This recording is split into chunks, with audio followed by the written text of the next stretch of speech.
Guys দেখো আমি এখন ছাদে চলে এসেছি আর ছাদে কত সুন্দর ভিউ দেখো। এই দেখো কত সুন্দর ভিউ। তো শহরে থেকেও এত সুন্দর ভিউ পাই এটাই তো আসল ব্যাপার না। মানে আমি আমতলায় থাকি, তো আমতলার ব্যাপারটা হচ্ছে এরকম, মানে শহরের থেকেও গ্রাম।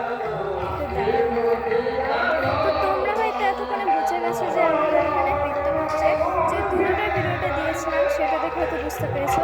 অ্যান্ড আজকে লাস্ট ডে অফ কীর্তন, ধুলোট হয়ে গেছে অ্যান্ড এখন একটু কীর্তন হচ্ছে, আওয়াজ শুনে বুঝতে পারছো।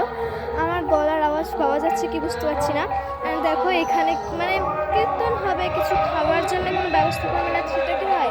এ দেখো আমাদের বাড়ির পিছনেও খাওয়ার ব্যবস্থা করেছে, দেখো বোঝা যাচ্ছে না কি বুঝতে পারবো না।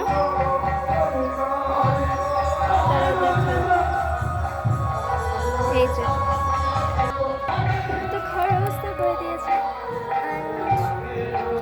আর আমাদের এখানে ভিউটা আমাদেরকে কতটা দেখিয়ে ওই যে দেখো সূর্য দেখা যাচ্ছে। তলাটায় এতটা সুন্দর, মানে শহরের থেকেও গ্রামের অনুভবটা দারুণ। আমাদের বাড়ির পিছনে একটা জঙ্গল আছে, ভীষণ বড় একটা জঙ্গল দেখো।